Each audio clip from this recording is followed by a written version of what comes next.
8 बजे क्लास नहीं आएगी ना? Good evening all of you, good evening. तो जैसा कि आप सभी बच्चों को पता है कि हम लोग क्लास 10th का विषय गणित चैप्टर 2 पोलिनोमियल बहुपद की जो है पढ़ाई कर रहे थे।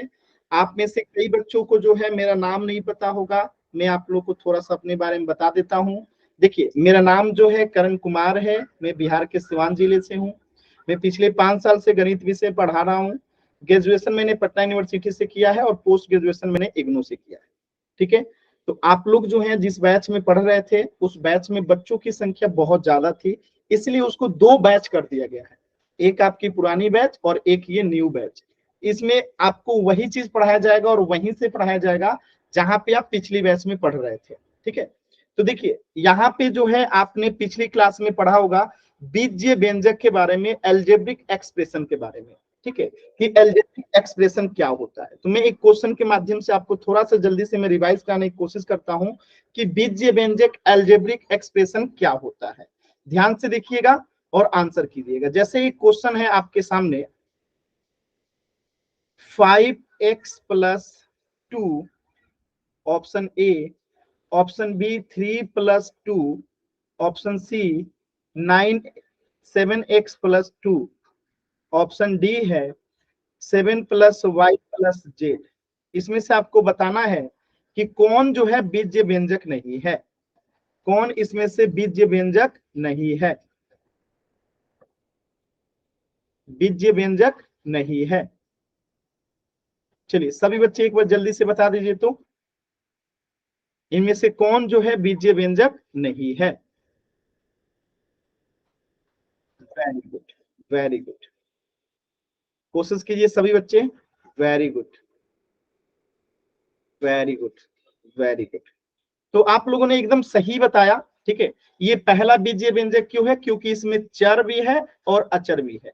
तो लास्ट क्लास में आपने पढ़ा होगा कि चर और अचर से बनी जो व्यंजक होती है, जो एक्सप्रेशन होता है जिसमें चर भी होता है और अचर भी होता है, और उस पर कोई संक्रिया लग जाए, जोड़ने की संक्रिया, घटाने की संक्रिया, या गुणा की संक्रिया, या भाग की संक्रिया, यानी कोई भी संक्रिया लग जाए। आपकी 4 संक्रिया होती है, जोड़, घटाव, गुणा, भाग।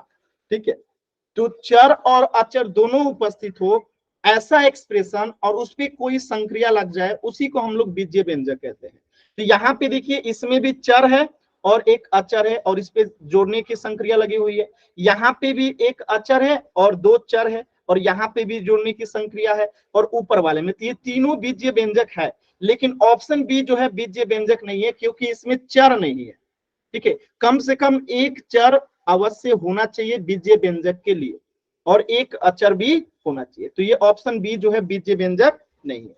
तो ये आपने लास्ट क्लास में जो है पढ़ा था। ठीक है, अब हम जो है इसी पे आधारित एक छोटा सा सवाल करते हैं। आपके सामने एक छोटा सा सवाल है, आराम से देखिए और इसको पोल सेक्शन में आंसर कीजिएगा।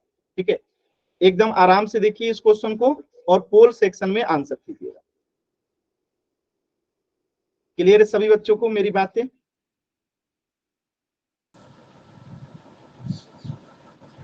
ठीक है सर, पोल नहीं आ रहा। अभी पोल Yes, मैंने नहीं sir. दिया, अभी मैंने पोल नहीं दिया है, अभी मैं पोल दे रहा हूँ। आप आराम से क्वेश्चन कीजिए, कोई जल्दबाजी नहीं। अभी मैं पोल दे रहा हूँ, पहले क्वेश्चन समझिए, मैं पोल दे रहा हूँ। सर 8:30 वाली क्लास नहीं आएगी क्या आज? नहीं, अब आपकी 7 बजे ही क्लास होगी। रोजाना? जी, कीजिए इस प्रश्न को पोल सेक्शन में आंसर कीजिए। कौन सा एक बीजीय व्यंजक नहीं है? आपको क्या बताना है, इनमें से कौन सा एक बीजीय व्यंजक एल्जेब्रिक एक्सप्रेशन नहीं है?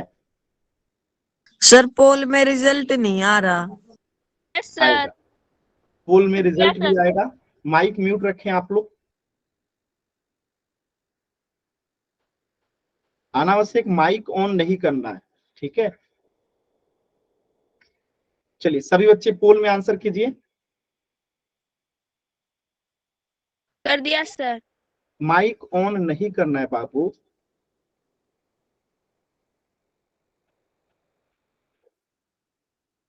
कोशिश कीजिए सभी बच्चे, इनमें से कौन सा बीजीय व्यंजक नहीं है, यानी एल्जेब्रिक एक्सप्रेशन नहीं है? चार विकल्प दिया गया है। पहला विकल्प है 2 - 3/5 इंटू 2, दूसरा विकल्प है 45x - 11y, तीसरा विकल्प है 3x² + 9y³, चौथा विकल्प है z³ + z² + z+1। आपको इन चारों विकल्प में से देख के बताना है कि कौन सा जो है अलजेब्रिक एक्सप्रेशन नहीं है, यानी कि बीजीय व्यंजक नहीं है। लास्ट के 10 सेकेंड, इस प्रश्न के लिए आपके पास है टोटल 10 सेकेंड। 10, 9, 8, 7, 6, 5, 4, 3, 2, 1। सही। माइक ऑन नहीं करना है। आपको अगर कुछ भी पूछना है चैट सेक्शन में लिखिए। जब तक मैं ना कहूं तब तक माइक ऑन नहीं करना है। इस बात को सभी बच्चे ध्यान रखेंगे, ठीक है। जब तक मेरे से परमिशन आप नहीं लेते माइक ऑन करने का, माइक ऑफ रखना है और कुछ भी पूछना है चैट सेक्शन में ही पूछना है, ठीक है। अब ध्यान से इस क्वेश्चन को समझते हैं कि कौन सा एक जो है बीजीय व्यंजक नहीं है, अलजेब्रिक एक्सप्रेशन नहीं है। तो अलजेब्रिक एक्सप्रेशन क्या होता है? ऐसा व्यंजक, ऐसा एक्सप्रेशन यानी ऐसा व्यंजक जिसमें चर भी हो और अचर भी हो, और साथ में क्या हो कि इसके ऊपर या तो जोड़ने की, या तो गुणा की, या तो भाग की, या तो जोड़ घटाव गुणा, और या तो भाग की संक्रिया लगी हुई हो, ठीक है। यानी कम से कम एक चर और एक अचर से बनी जो है व्यंजक होना चाहिए। तो अब आप बताइएगा, यहाँ पे कोई ऑप्शन डी में देखिएगा, यहाँ पे जेड चर है, ठीक है, और 1 अचर है, और इस पे जोड़ने की क्रिया भी हो रही है। तो ये क्या हो जाएगा? ये तो अलजेब्रिक एक्सप्रेशन हो जाएगा, क्योंकि इसमें चर भी है और अचर भी है और इस पे संक्रिया भी लगी हुई है। तो ये तो अलजेब्रिक एक्सप्रेशन हो गया। ऐसे ही अगर ऑप्शन सी को देखें तो x यहाँ पे और 9 क्या है? चर है, और 3 और 9 क्या है? यहाँ पे अचर है। तो यहाँ पे चर और अचर दोनों उपस्थित है और इस पे जोड़ने की संक्रिया भी लगी हुई है। तो ये क्या हो जाएगा? आपका अलजेब्रिक एक्सप्रेशन हो जाएगा।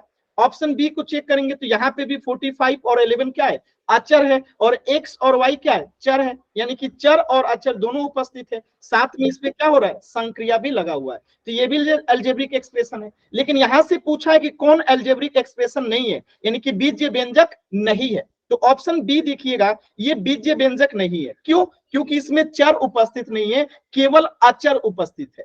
तो ये केवल अचर उपस्थित है, तो इसे हम अचर कहेंगे, ना कि बीजीय व्यंजक कहेंगे। बात समझ में आया? तो ऑप्शन ए जो होगा उसका राइट आंसर होगा। क्लियर है सभी बच्चों को? जल्दी से वाई टाइप कर दीजिए, आगे पढ़ना शुरू करते हैं। क्लियर है सभी बच्चों को? एक बार जल्दी से वाई टाइप कीजिए सभी बच्चे। सभी बच्चे जल्दी से वाई टाइप करेंगे।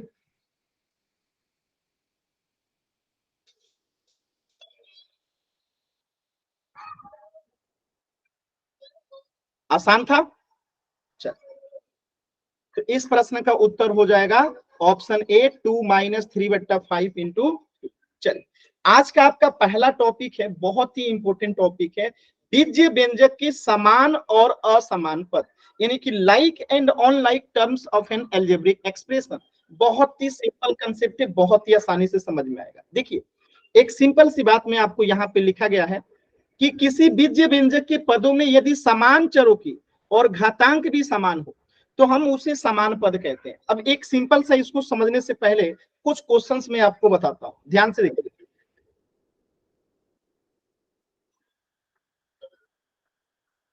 ठीक है, जैसे मैं यहां लिख दूं 5x + 10x² + 10x³, यहां पे मैं लिख दूं 10y + 11y³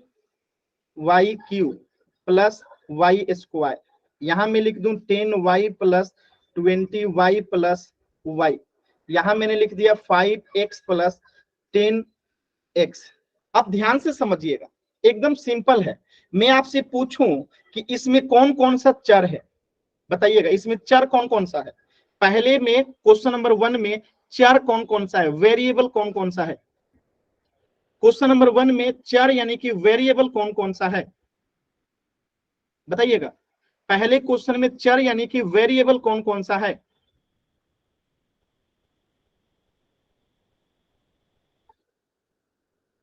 ठीक है, वेरी गुड। तो पहले क्वेश्चन में x, x और x, केवल x चर है। अब मैं पूछूं x का घातांक क्या है, इसकी पावर क्या है, घातांक क्या है, बताइए तो सभी बच्चे। इसमें जो चर है उसका घातांक क्या है? तो आप देखेंगे कि पहले वाले में घात इसका 1 है, दूसरे वाले में 2 है और तीसरे वाले में 3 है। यानी कि घातांक क्या है, अलग है, यानी तीनों का सेम नहीं है। घातांक क्या है, तीनों का अलग अलग है, तीनों का घातांक क्या है, अलग अलग है। तो ये समान पद नहीं होगा, ये असमान पद हो जाएगा। ठीक है, अब देखिए क्वेश्चन नंबर 2 में अगर मैं आपसे पूछूं कि इसमें चर क्या है, इसमें चर क्या है, तो आप कहोगे दोबारा से कि यहाँ पे भी y है, यहाँ पे भी y है, यहाँ पे भी y, यानी कि यहाँ पे चर जो है, वेरिएबल जो है आपका y है। और मैं फिर पूछूं कि यहाँ पे घातांक क्या है, घातांक क्या है, तो आप क्या बताओगे कि यहाँ पे 1 है, यहाँ पे 3 है, यहाँ पे 2 है। यानी कि घातांक इसका अलग अलग है, तीनों का सेम नहीं है, अलग अलग है। तो ये भी असमान पद हो जाएगा, ये भी असमान पद हो जाएगा। ठीक है, लेकिन क्वेश्चन नंबर 3 में देखिए, यहाँ पे मैं पूछूं कि चर क्या है, तो आप कहोगे कि तीनों y है, y है। और मैं पूछूं घातांक क्या है, घातांक क्या है, तो आप कहोगे कि तीनों का एक ही है, यानी कि इसमें भी एक है, इसमें भी एक है, एक है, यानी कि इसमें घातांक जो है समान है। घातांक क्या है, समान है, यानी कि तीनों का घात एक ही है, समान है। ठीक है, और चर भी क्या है, समान है। तो इसे हम कहेंगे समान पद। क्या कहेंगे, समान पद।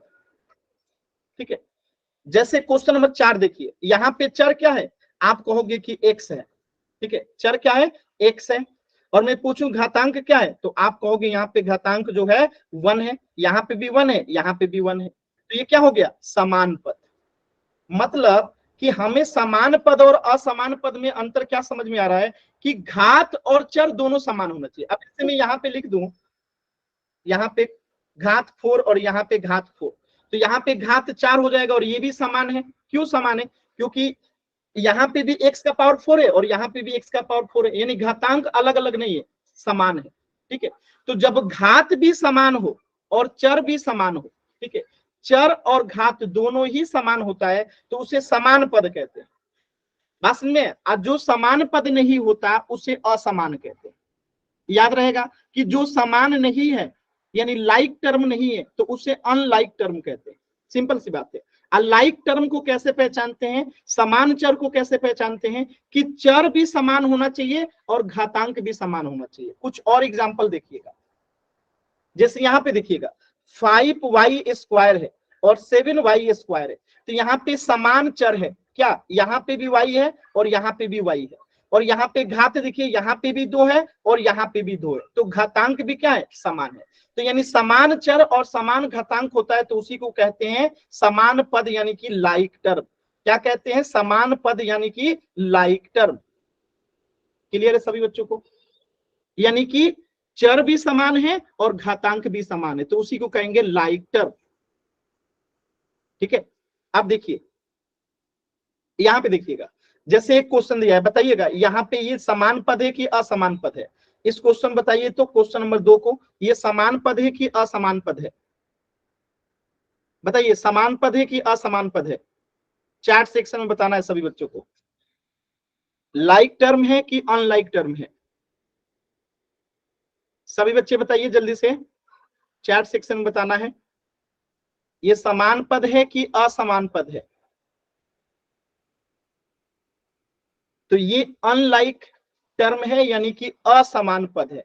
क्यों, क्योंकि सिंपल सी बात है, यहाँ पे आप देख सकते हो कि जो यहाँ पे चर है वो चर तो दोनों में एक ही है, यानी कि चर समान है, चर समान है, लेकिन घात जो है इसका अलग अलग है, घातांक जो है क्या है, अलग अलग है। क्यों, यहाँ पे x की घात 2 है और यहाँ पे 3 है, इसलिए ये असमान पद है। क्योंकि समान पद के लिए दोनों समान होना चाहिए, यानी कि चर भी समान होना चाहिए और घातांक भी समान होना चाहिए। ठीक है, ऐसे ही एक और क्वेश्चन कीजिएगा सभी बच्चे। तीसरा क्वेश्चन बताइए, समान पद है कि असमान पद है। 3x² y 6xy²। समान पद है कि असमान पद है? सभी बच्चे बताएंगे जल्दी से।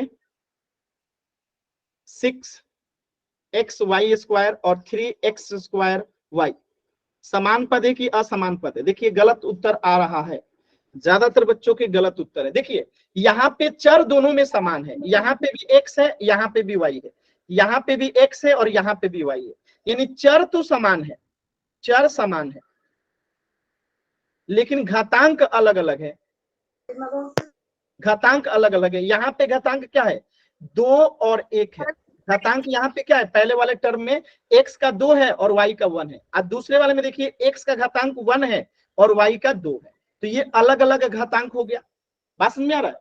क्योंकि पहले वाले में x का 2 है और y का 1 है, और दूसरे वाले में x का 1 है और y का 2 है, तो ये दोनों अलग अलग हो गया घातांक। तो इसको कहेंगे कि चर समान है लेकिन घातांक जो है अलग अलग है, घातांक अलग अलग है, इसीलिए इसे क्या कहेंगे? असमान पद। असमान पद यानी कि ये समान पद नहीं है। बात समझ में आया?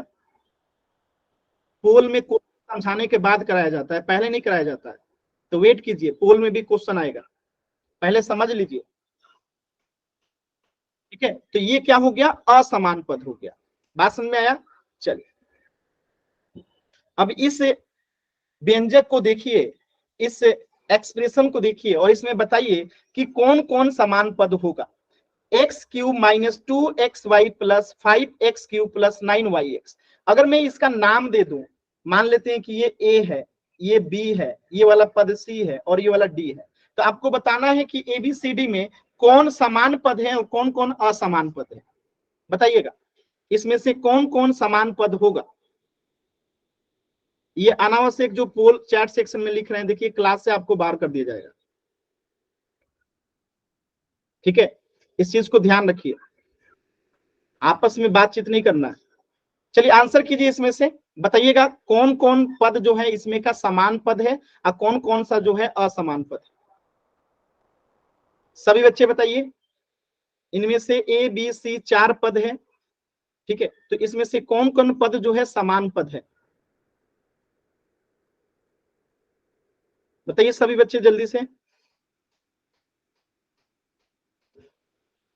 x³ - 2xy + 5x³ + 9yx। आपको इसमें से बताना है कि कौन कौन जो है समान पद है। वेरी गुड, कुछ बच्चों के सही आंसर आ रहे हैं, ध्यान से देखिएगा। यहाँ पे x की पावर 3 है और यहाँ पे भी x की पावर 3 है और यहाँ पे भी x की पावर 3 है, ठीक है? तो चर भी समान है, x और पावर भी समान है, यानी कि a और c जो है समान पद है। यानी हम यहाँ लिख सकते हैं x की पावर 3 और 5x की पावर 3, ये क्या है? समान पद है। ये क्या है? समान पद है। ऐसे ही आप देखेंगे एक समान पद और है 2xy और 9yx, क्योंकि यहाँ पे भी आप देखेंगे 2xy में भी तो x का पद पावर 1 है और y का भी पावर 1 है, और यहीं पे 9yx में भी देखिए यहाँ पे भी पावर 1 है, वहां पे भी पावर 1 है, तो x और y यहाँ पे भी चर है, x और y यहाँ पे भी चर है, और इनका जो है क्या है? बात समझ में आ रहा है? पावर भी समान है, यानी घात भी समान है, तो ये दोनों जो है समान पद हो जाएगा। क्लियर है सभी बच्चों को? क्लियर है? आसान था, एकदम सिंपल, ठीक है? चलिए एक क्वेश्चन और कीजिएगा। अब इस क्वेश्चन में आपको बताना है कि कौन कौन समान पद है। मैं इसका नाम कर देता हूं A B C सर पिछले में -2 आएगा। E F G H। बताइएगा इसका समान पद कौन कौन सा है, बताइएगा समान पद इनमें कौन कौन सा है, यानी किसके साथ किसको हम मिलाएंगे तो समान पद बन जाएगा। बताइएगा सभी बच्चे चैट सेक्शन में आराम से चेक कीजिए कौन कौन समान पद है। जोड़ी बनाना है कि किसको किसके साथ हम मिला सकते हैं, जोड़ी बनाना है। गलत आंसर है ए और बी, एकदम गलत आंसर है। ए और एच एकदम सही आंसर है, वेरी गुड। थोड़ा आराम से देखिए क्या होता है समान पद की पहचान। समान पद को कैसे पहचानते हैं, इस चीज को हमेशा याद रखिएगा। समान पद को पहचानने के लिए दो चीजें देखना है, चर भी समान होना चाहिए, समान चर होना चाहिए, और घात भी समान होना चाहिए, घात भी समान होना चाहिए। ये दो चीजें हैं तो उसे हम कहेंगे समान पद। यानी समान चर हो, समान घात हो, तो उसे कहेंगे समान पद। देखिए एकदम ध्यान से देखिएगा, यहाँ पे 2a³ और यहाँ पे a³, तो यहाँ पे देखिए 2a³ और a³ यानी पहला और लास्ट वाला, तो यहाँ पे चर भी a दोनों में समान चर है और घात भी दोनों का समान है, तो ये a और b हो गया। अब देखिए दूसरा में कौन कौन सा होगा, यहाँ पे अगर आप ध्यान से देखते हैं तो b और d को ध्यान से देखिए, b और d को ध्यान से देखिएगा, तो यहाँ पे -3a² और यहाँ पे 2ba², ठीक है, इसको और इसे ध्यान से देखिए, तो यहाँ पे a का पावर 2 है, यहाँ पे भी a का पावर 2 है, यहाँ पे b का पावर कुछ नहीं है, तो यहाँ पे भी b का पावर कुछ नहीं है, यानी कि 1 1 है। तो ये दोनों क्या हो गया, समान पद हो गया, क्योंकि चर भी समान है और इनकी घात भी समान है। और देखिए कौन कौन सा मैच कर रहा है, देखिए एक ये देखिए b² और यहाँ पे भी b², यानी कि c और f जो है समान पद है। कैसे, तो देखिए यहाँ पे लिख लीजिए b² और -2b², तो यहाँ पे भी चर क्या है, b है, यहाँ पे भी b है, और यहाँ की घात भी 2 है और यहाँ की घात भी 2 है, तो ये दोनों क्या हो जाएगा, समान पद हो जाएगा। अब देखिए असमान पद कौन बच गया, ये -5a और +ab², ये असमान पद है क्योंकि इसका किसी के साथ जोड़ ही नहीं खा रहा है, ये अकेले रह गए। बात समझ में आ रहा है, क्लियर है सभी बच्चों को। तो इसमें समान पदों की 3 पेयर थी, समान पदों की 3 पेयर थी, ये पहला पेयर हो गया, ये दूसरा पेयर हो गया और ये तीसरा पेयर हो गया। क्लियर है, एक बार जल्दी से वाई टाइप कीजिए, सभी बच्चों को क्लियर है। तो अब हम लोग पोल सेक्शन में क्वेश्चन करेंगे, जल्दी से एक बार वाई टाइप कीजिए, सभी बच्चे जल्दी से एक बार वाई टाइप करेंगे। तो एक बार इसका आंसर भी देख सकते हैं आप लोग, देखिए समान पद, ये ब्लू वाला लास्ट वाले से मिल गया, ये येलो वाला येलो से मिल गया और ये ग्रीन वाला ग्रीन से मिल गया, बाकी जो ये बच गया, बाकी ये दोनों जो है असमान पद है, ठीक है। तो यही चीज यहाँ पे लिखा गया है कि ये समान पद है। कैसे पहचानते हैं, पहचान गए होंगे। अब हम लोग पोल सेक्शन में क्वेश्चन करते हैं, एकदम ध्यान से क्वेश्चन कीजिएगा, एकदम ध्यान से। पहले मैं एक चैट सेक्शन में आपको क्वेश्चन करा देता हूं ताकि आपको आसानी हो जाए। जैसे मैं दे रहा हूं x की पावर 4 माइनस y की power 5y plus 6y plus 3, ठीक है। अब आपको यहाँ पे पहचानना है कि कौन कौन समान पद है, एकदम ध्यान से देखिएगा। x की पावर 4 और 6y माइनस 5y और 3 और -5y और +6y प्लस 6y और x की पावर 4। आपको बताना है इसमें से कौन कौन समान पद है, चैट सेक्शन में बताइएगा, इसमें से समान पद कौन कौन सा है।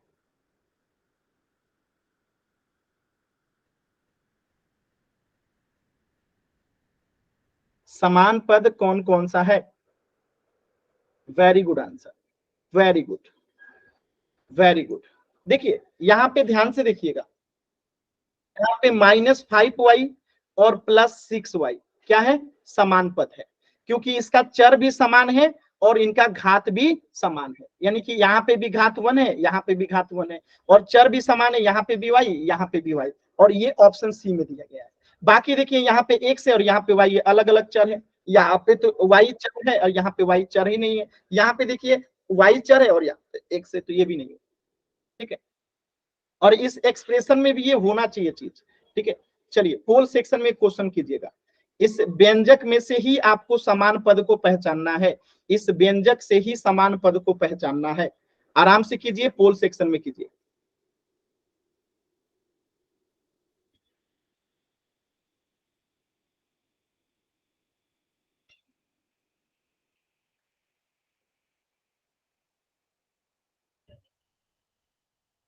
जल्दबाजी नहीं करेंगे, एकदम आराम से सभी बच्चे करेंगे।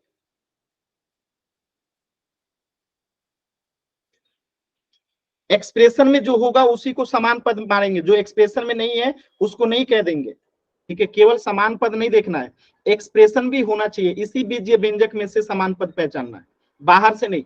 जो इस बीजीय व्यंजक में है उसी में से समान पद को पहचानना है, बाहर से नहीं। सर कितने बच्चों का ठीक है? पहले सॉल्व तो कीजिए।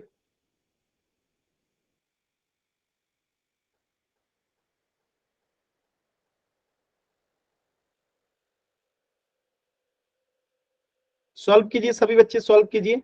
आपको इसमें से समान पद को, लाइक टर्म को पहचानना है। सभी बच्चे पोल सेक्शन में आंसर कीजिए।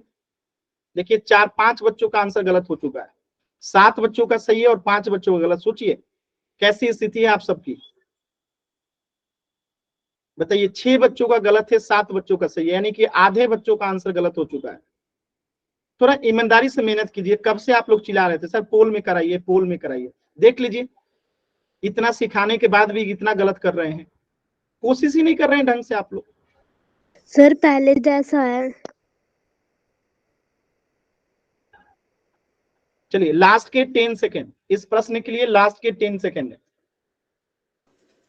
सर बी आएगा। माइक ऑन करके आंसर नहीं बताना है और गलत आंसर तो एकदम नहीं बताना है, ध्यान रखिएगा, ठीक है?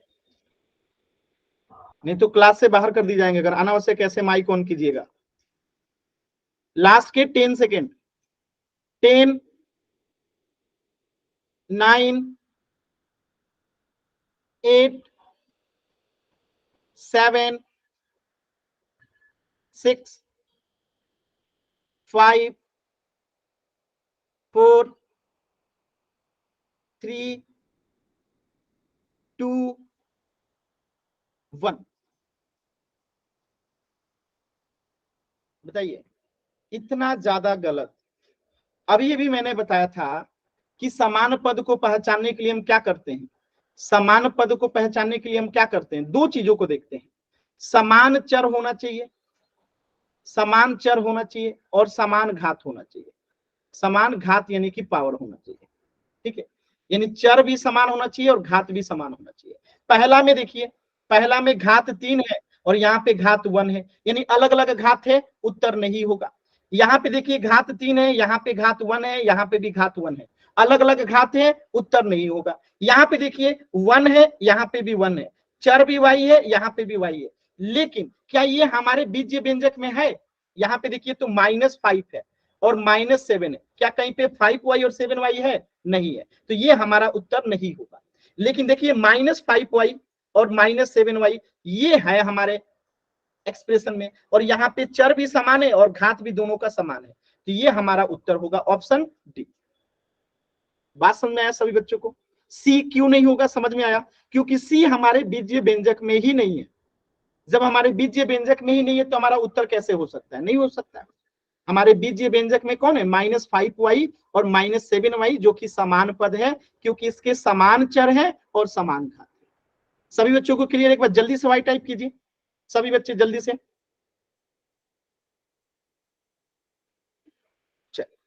तो इस प्रश्न का उत्तर हो जाएगा ऑप्शन डी।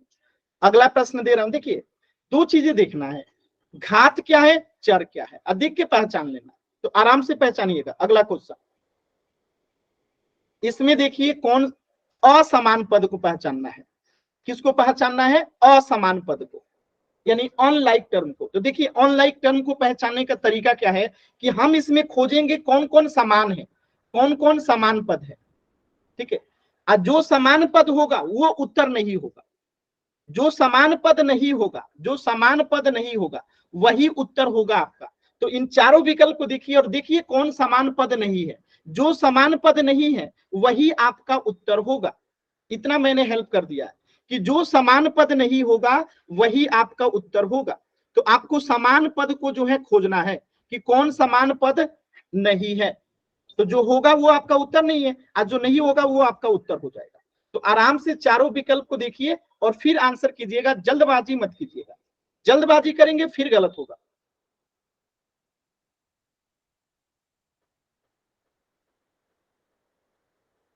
चेक कीजिए कौन समान पद नहीं है, पहले ही बच्चों का उत्तर गलत। मैं बार बार कह रहा हूं कि जो समान पद नहीं है, जो समान पद नहीं है, जो समान पद नहीं है, ठीक है, जो समान पद नहीं है वो असमान पद कहलाता है। एकदम सिंपल, जो समान पद नहीं है वो असमान होगा। ठीक है, समान पद नहीं है वो असमान हो जाएगा। देखिए आधे बच्चों का आंसर गलत हो गया। मैंने कहा था ना, आप लोग जल्दी जल्दी करते हो इसलिए गलत होता है। जल्दी जल्दी करेंगे गलत होगा, आराम से करेंगे एकदम सही होगा। ठीक है, आराम से कीजिए। आप चेक कीजिए ना चारों विकल्प में कौन समान पद नहीं है। समान पद है आपका उत्तर नहीं होगा, जो समान पद नहीं होगा वही आपका उत्तर होगा। एकदम आराम से चेक कीजिए। आंसर नहीं दिखाना है, अभी आंसर नहीं दिखाना है। आंसर बंद कीजिए, सुमित नाम से जो बच्चा है।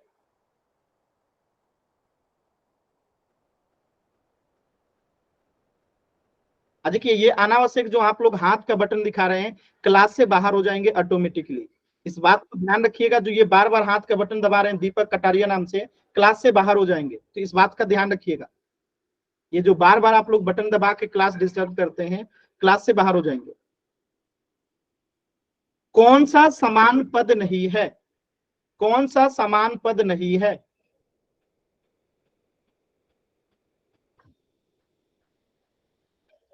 पहचानिए सभी बच्चे। लास्ट के 10 सेकंड है इस प्रश्न के, लास्ट के 10 सेकंड है। 10, 9, 8,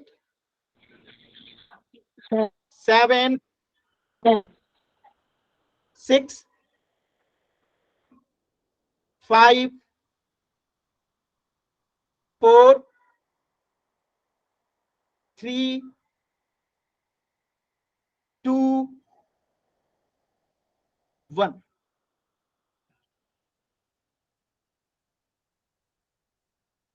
एकदम ध्यान से देखिए, इतने आसान सवाल को भी आप लोग गलत कर रहे हैं। समान पद नहीं है यानी कि असमान पद होगा। पहला में देखिए जेड की पावर 3 है और जेड की पावर यहाँ पे 1 है। और जब अलग अलग घात है यानी कि ये समान पद नहीं होगा। असमान पद नहीं होगा यानी ये आपका आंसर होगा, असमान पद होगा। अब बाकी सब देखिए, यहाँ पे भी जेड है, यहाँ पे भी जेड है, इसकी भी घात 1 है, इसकी भी घात 1 है, ये तो समान पद हो गया। ऐसे यहाँ पे भी जेड है, यहाँ पे भी जेड है, इसकी भी पावर 1 है, इसकी भी पावर 1 है, ये भी समान पद हो गया। यहाँ पे भी जेड है, यहाँ पे भी जेड है, इसकी भी घात 1 है, इसकी भी घात 1 है, ये समान पद हो गया। और आपको क्या पहचानना था? असमान पद। तो जो समान पद नहीं है, जैसे कि पहला, यहाँ पे जेड तो समान है यानी चर तो समान है, लेकिन घात अलग अलग है। घात अलग अलग है यानी कि ये असमान पद होगा। सिंपल सी बात, ऑप्शन से ही आपको करना था। क्लियर है? कोई डाउट? No sir. जल्दी से एन टाइप करके बताइए। अगर क्लियर है तो वाई टाइप कीजिए, डाउट है तो एन टाइप कीजिए। चल, वेरी गुड। तो इस प्रश्न का उत्तर हो जाएगा ऑप्शन ए, ये असमान पद है। अब देखिए एक छोटा सा मैं क्वेश्चन देता हूं, आपको उसको करके दिखाना है। जैसे आप लोग पढ़ के आए होंगे पिछले क्लासेस में, आपको 2 क्वेश्चन करना है। अगर मैं आपसे पूछूं कि 18 का गुणनखंड क्या होगा?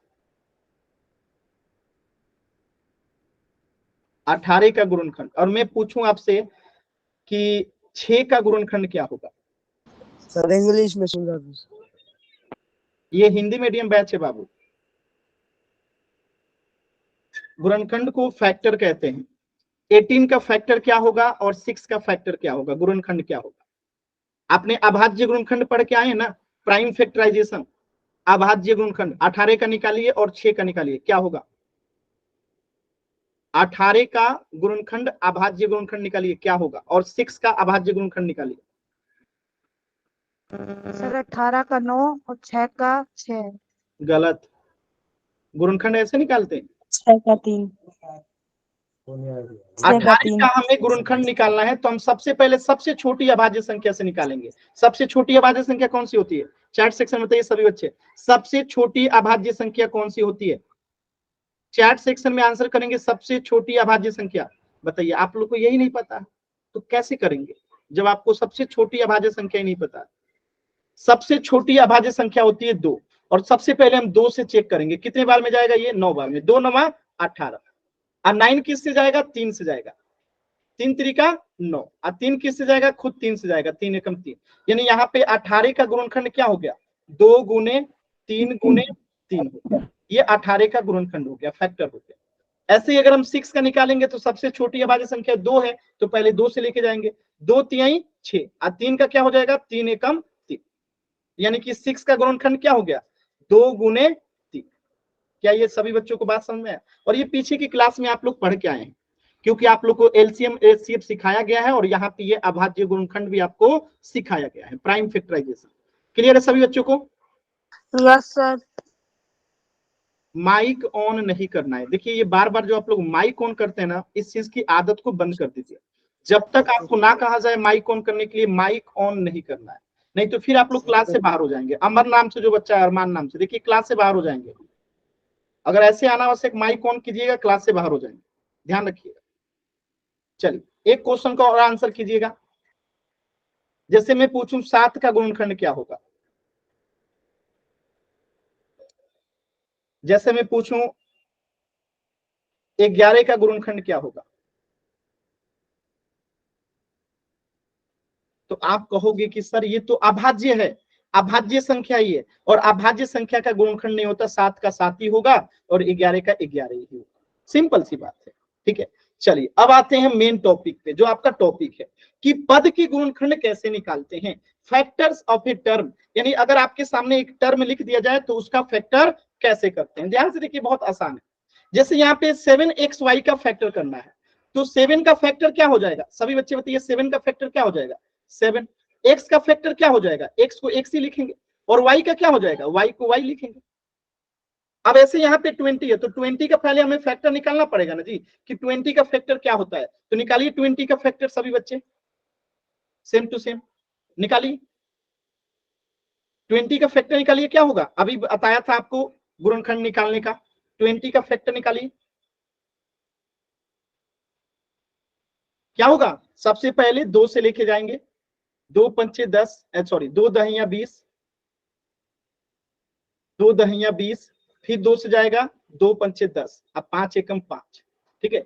यानी कि 20 का फैक्टर क्या हो गया, 2 गुने 2 गुने 5, गुना एम है तो एम, गुना एन है तो एन, ये हो गया आपका फैक्टर। सिंपल, आसान है, सभी बच्चों को क्लियर है, एकदम सिंपल आसान। चल एक छोटा सा क्वेश्चन है आपके सामने, इसे आपको करके बताना है, इसका फैक्टर क्या होगा। चलिए सभी बच्चे करिए, इसका फैक्टर क्या होगा। इसमें पहली बात, 2 पद है तो दोनों को अलग अलग निकालेंगे, जिसमें इसमें 2 पद है, एक 5xy है, तो 5xy का अलग से यहाँ फैक्टर करेंगे, ठीक है। और ये +6 है, तो +6 का अलग से हम लोग फैक्टर निकालेंगे। निकालिए सभी बच्चे, अलग अलग पद का अलग अलग फैक्टर निकाला जाता है, निकालिए। 5xy का, शर्मा जी नाम से जो बच्चा है, देखिए आप बार बार हाथ का बटन दबा रहे हैं, क्लास से बाहर हो जाएंगे, कई बार मैं समझा चुका हूं, हाथ का बटन नहीं दबाना है, अनावश्यक।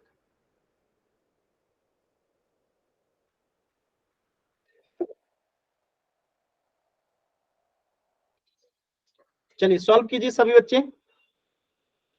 वेरी गुड, वेरी गुड, एक बच्चे का आंसर आया, बाकी बच्चे भी कीजिए। तो 5 का तो 5 हो जाएगा, और x का तो x हो जाएगा, और y का y हो जाएगा। आज 6 का निकालेंगे तो 2 से जाएगा, 2 3 6 और 3 एकम 3, यानी 6 का हो गया 2 गुने, ठीक है, और ये प्लस है तो प्लस, गुना है तो गुना, ये आपका उत्तर हो गया, ये आपका उत्तर हो गया। 5xy का 5 गुने x गुने y, अब प्लस है तो प्लस, और 6 का 2 गुने 3, ये आपका उत्तर हो गया। क्लियर है, तो यही काम यहाँ पे भी किया गया है। देखिए 5xy को निकाला जाएगा तो एक 5, और x का x, और y का y, और 6 का निकालेंगे तो 6 का क्या हो जाएगा, 2 और 3। सिंपल, क्लियर है सभी बच्चों को, आसान है, आसान है ना। चल एक क्वेश्चन कीजिएगा, आराम से मैं क्वेश्चन दे रहा हूं, -12 PQ, ऑप्शन में बताइएगा देख के कि कौन इसका फैक्टर सही होगा।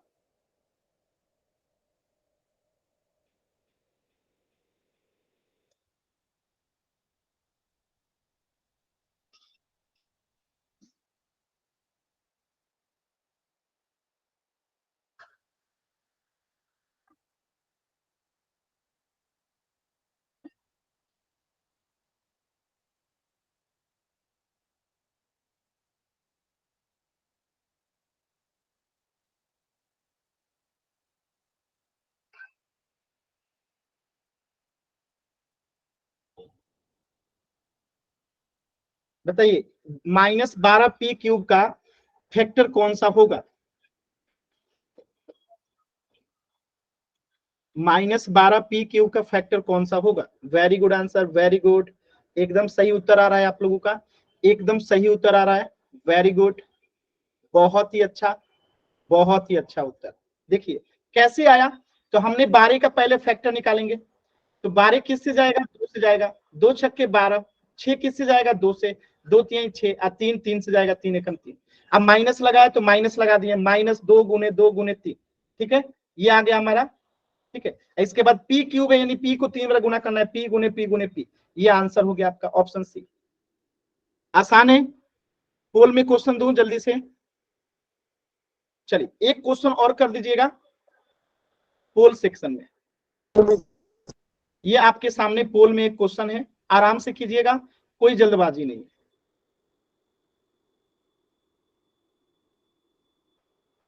जल्दबाजी नहीं है, एकदम आराम से पोल सेक्शन में कीजिएगा।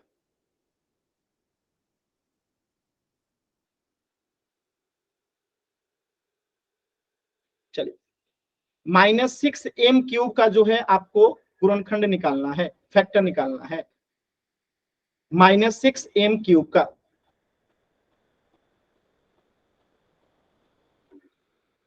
-6m³ का जो है गुणनखंड निकालना है। सभी बच्चे पोल सेक्शन में आंसर करेंगे। -6m³ का जो है पोल सेक्शन में आंसर निकालना है, फैक्टर क्या होगा? वेरी गुड, सभी बच्चों का एकदम सही उत्तर आया, वेरी गुड। ऐसे ही सभी बच्चों को कोशिश करना है, आप कोशिश करोगे आपका सही ही होगा, हमें कोशिश करना होता है। देखिए सबके सपने होते हैं, किसी को इंजीनियर बनना है, किसी को डॉक्टर बनना है, किसी को आर्मी में जाना है, किसी को पुलिस बनना है, किसी को एयर होस्टेस बनना है, यानी कितने प्रकार के आपके सपने होते हैं। उन सपनों के लिए आपको सिर्फ 2 काम करना है, ईमानदारी से पढ़ाई करना है और पढ़ाई के प्रति आपको इच्छुक रहना है। इच्छुक मतलब क्या होता है? एक गार्जियन पढ़ाता है और दूसरा कि आप खुद पढ़ना चाहते हो, तो आपके अंदर खुद से ये इच्छा होनी चाहिए कि हम पढ़ें, हम सही करें, हम गलत ना करें, ये आपके अंदर से इच्छा आनी चाहिए, ठीक है। जब आपके अंदर से इच्छा आएगी तो एकदम सही होगी, ठीक है। चलिए इस बार सभी बच्चों ने एकदम सही किया, वेरी गुड। कैमरा बंद कीजिए,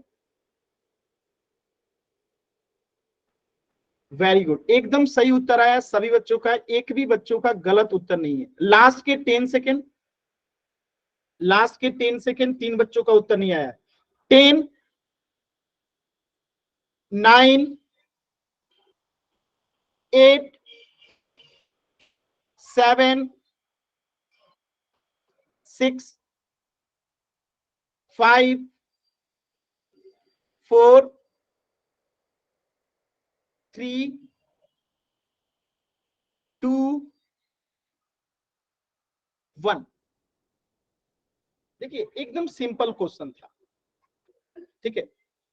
हम पहले क्या करेंगे? 6 का गुणनखंड निकालेंगे, तो सबसे पहले 2 से जाएगा, 2 तिहाई 6, और 3 किससे जाएगा? 3 से, 3 एकम 3, अब माइनस में तो माइनस लगा देंगे, तो इसका गुणनखंड क्या हो गया? 2 गुने 3, अब माइनस है तो माइनस लगा दिए, गुना। अब m³ है तो m को 3 बार गुना करना है, m गुने m गुने m, किसमें सही है? Option B, option B. क्यों ऑप्शन बी? क्योंकि आप पहले 2 को लिखिए या बाद में 3 को, कोई फर्क नहीं पड़ता है, ठीक है। आप पहले 2 को भी लिख सकते हैं, पहले 3 को भी लिख सकते हैं, तो ये आपके सामने ऑप्शन बी जो है करेक्ट है। ए क्यों नहीं होगा? ए 2 बच्चों ने आंसर किया, बताइए। एम के पावर 3 है ना, तो एम को 3 बार गुना करेंगे ना, तो इसलिए आंसर क्या हो गया? Option B. तो इस प्रश्न का आंसर क्या हो जाएगा? Option B. एक और क्वेश्चन दो, सभी बच्चे करेंगे। एक और क्वेश्चन दूं, जल्दी से वाइट टाइप कीजिए। चलिए तो इस प्रश्न का आंसर कीजिए एकदम आराम से। क्वेश्चन नंबर 10, जल्दबाजी नहीं करना है, किसी भी बच्चे को जल्दबाजी नहीं करना है।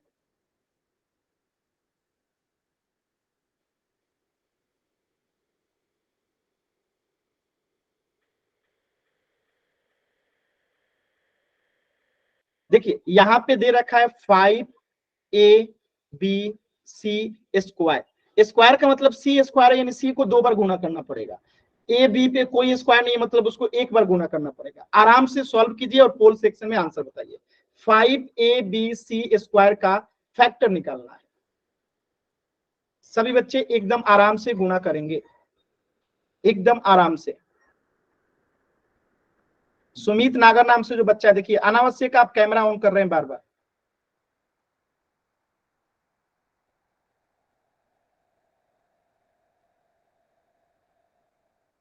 सॉल्व कीजिए सभी बच्चे।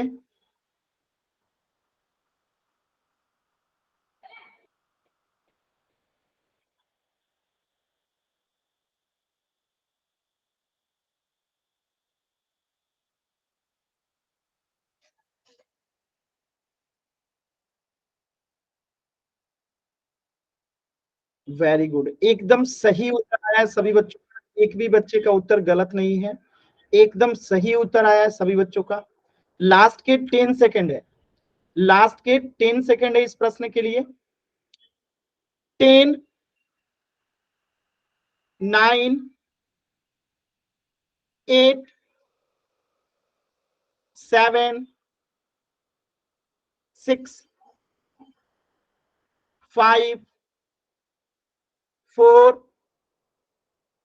3, 2, 1।